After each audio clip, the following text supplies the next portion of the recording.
Hey guys, what's up? My name is Rachel and welcome back to Auxhart Gardening.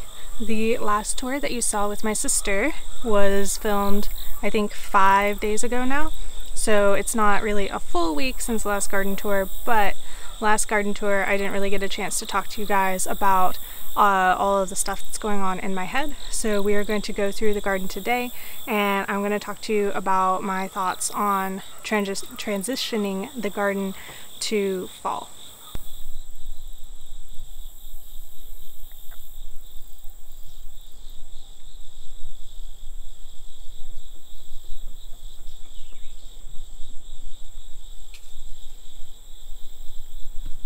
For those of you who are new and don't know, these are my cats, Draco standing up there and Kata laying down. Draco, heard his name, he is 9 years old.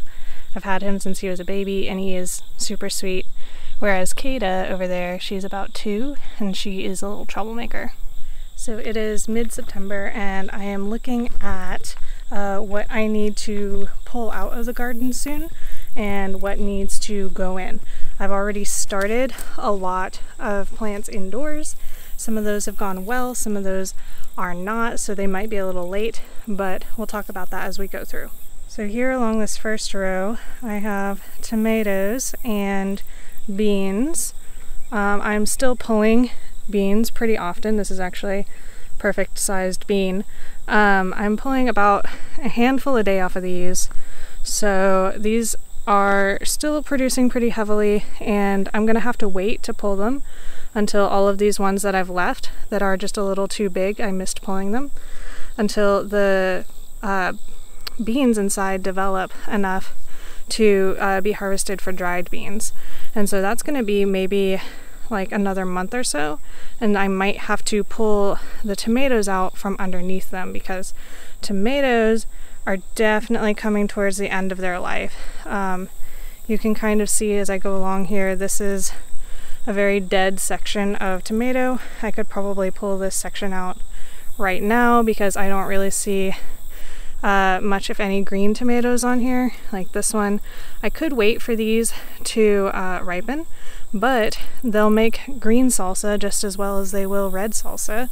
So might as well make room for plants, because if we come down farther here, I think I'll be able to show you a little more easily. These right here are new plants. These are fava beans that I planted, and they are going to come up and take the place of tomatoes. I also have right back here a few little peas to fill in the gaps. I think I'll probably have to put in a few more. But basically what I've done is I've underneath planted, not low planting, the tomatoes, because those are going to come out very soon. Oh look, sweet potatoes coming all the way from the other side of the garden.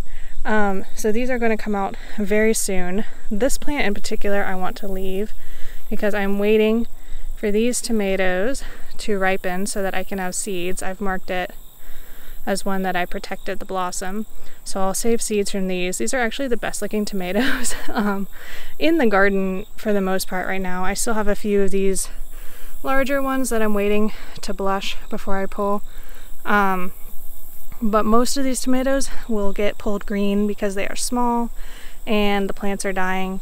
And I learned last year that as much as I really want to wait until the frost kills all of these plants to pull them out, it's really not worth it, because the amount of produce that you get off of the plants from now as they're dying until the frost is not worth the amount of growth that you'll miss out on your fall crops if you were to put them in early.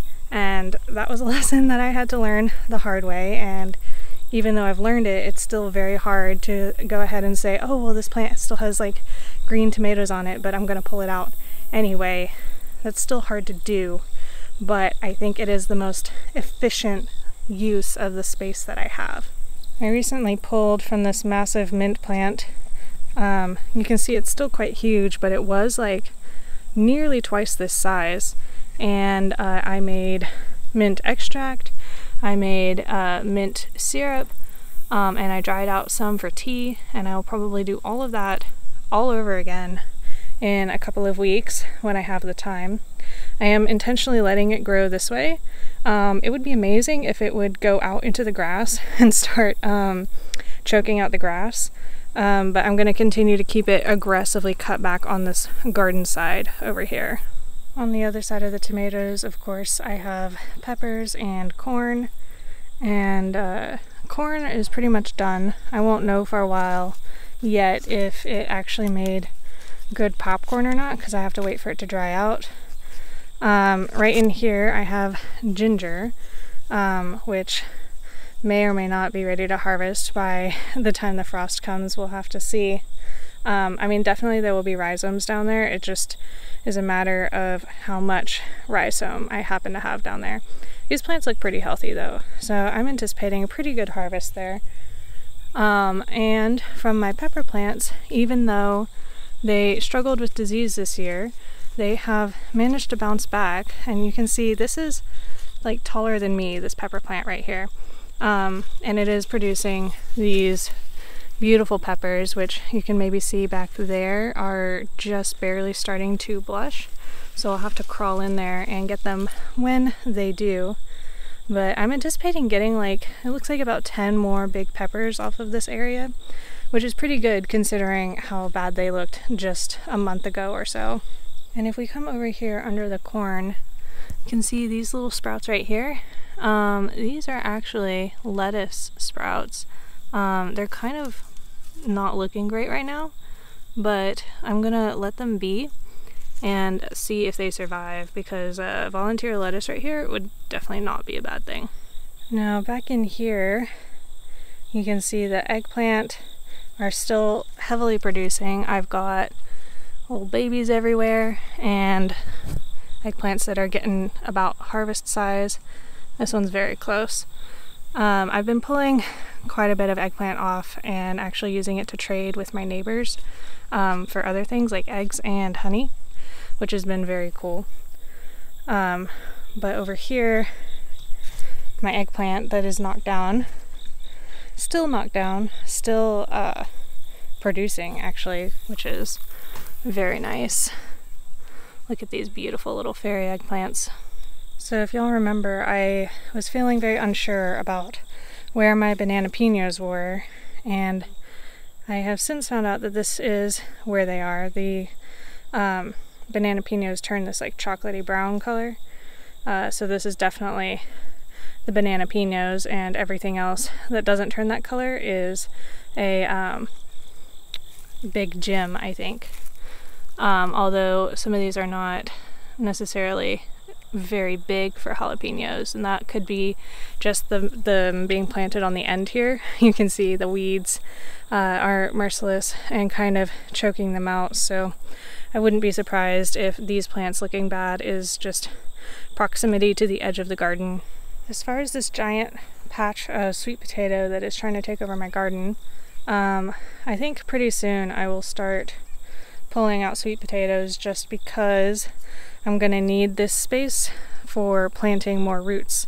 Actually, in this space I have started planting roots, and if I can find one, I think I saw, yeah, here we go, baby carrot. We'll see if we can get it to focus. Yeah, baby carrot. That is good to see. Keeping this area watered long enough for carrots to sprout has been a struggle. Additionally, look over here, we've got potatoes coming up. I guess they never sprouted when I replanted back earlier this summer. So I guess they're gonna live here now.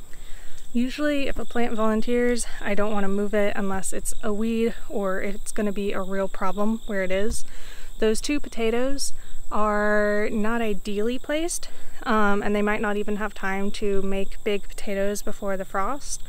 But I still have, I think, at least 60 something days till my frost, so there's a chance I'll get like baby potatoes out of it.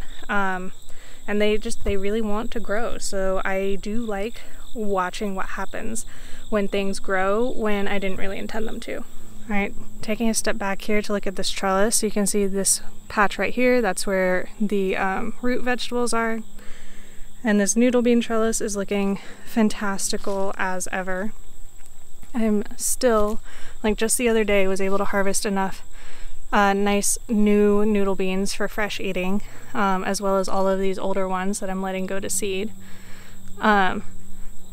If you haven't seen the noodle beans before, these are Chinese red noodle beans, and I highly recommend them to anybody who wants to grow fresh beans for eating, because you can grow quite a big volume of beans in a small space, and they are super easy to harvest. On this front trellis, my peas are starting to take off. I planted the inside and the outside of the trellis with different varieties. So I think the inside is a telephone pole pea, and the outside is a sugar magnolia tendril, which should have purple pods. So these are coming along nicely. I think the timing is probably right. They don't look too upset by the heat, and they're going to grow pretty fast as the sunlight hours are still a little long. Something I learned that I didn't really know when I was a beginner gardener is that plants that enjoy cold weather don't necessarily have to have cold weather. There is like an upper limit, like above 80 or so, those plants are going to be very unhappy. They might even go to seed if they're big enough, but they don't mind some of the milder, warmer weather that we usually have coming into fall, and they actually can get themselves pretty well established and better able to handle the cold weather as it slowly comes if they get established beforehand. And that's something that I didn't really realize, because while you can plant like something like kale in the middle of winter here, it's not going to grow very fast, and it's going to have a hard time staying established in the cold weather with the short amount of sunlight and all of that. But if you have like a medium-sized kale plant, by the time the first frost comes, then you're probably going to get better growth over the winter. Coming up tomorrow, actually, the temperature is going to drop pretty drastically. It has been in the mid-80s here, and the high tomorrow is like 70 something, and the low is going all the way down to 50. So we're definitely in that tumultuous time of year. Oh look, there's more fava bean sprouts coming up. I forgot that I put these here.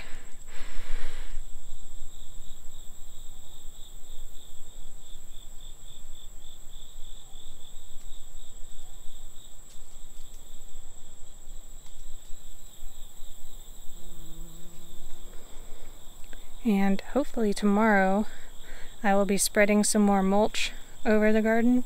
I got some wood mulch that I want to put in the pathways and kind of just hold back some of the weeds that have been coming up. This is, I think, ready. I got this, it was called a pumpkin pepper, and I thought it was going to be spicy, but it turns out it's actually quite sweet, and it is super freaking adorable. Alright, now as we come down to the end over here, past the peppers and zinnias, you can see I've got a couple of Brussels sprouts. These are old plants from last year, and then I have 2 fresh plants from this year. And this is about the size I think that plants should be before the frost. So this one is quite early because I still have so many days before my frost. But I do have some others that are smaller that are going to go out. This is me messing with timing to see just when about the right time to do this stuff is. Figuring out how long a plant is going to take to grow isn't just as easy as looking at days till harvest on the seed packet, because that days till harvest number is in ideal circumstances. So during the period of time when that plant is going to be happiest growing. And so if you look at days till harvest and then you grow that slightly out of season when it's getting less daylight and less of its ideal temperatures, then it's going to take longer than that number of days to grow. And so when I'm figuring out how soon to start something like Brussels sprouts and what size I need them to be by the time that the winter really comes in, that's really a guessing game. And it is a lot of trial and error. So I've got that Brussels sprout that I have now and some younger ones inside, and if these ones aren't looking good, I might start yet another round and that I think would be verging on late because this would be about the time I started them last year. But I always think it's worth a try, especially since the weather varies so much from year to year, and every year I get like a little bit better at taking care of my seedlings, so they're more likely to survive even if I do plant them like a little bit early or late.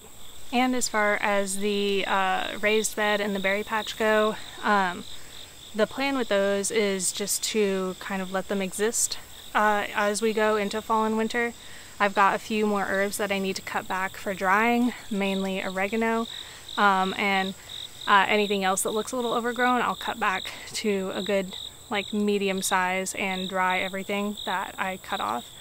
The berries, I'm pretty sure they're going to need to be pruned, but that's something I don't know a lot about, so I'm probably going to just take recommendations from either you guys or sources that I can find on the internet somewhere. Cats are going crazy. So that is all I really have for you guys today. Thank you so much for watching. My sister thanks you for your kind comments on her song from the last video. If you haven't seen that yet, go check it out. It'll be right up here. And as always, if you want to catch up on garden tours for the year, you can check out the playlist down here. Until next time, guys, I wish you happy gardening.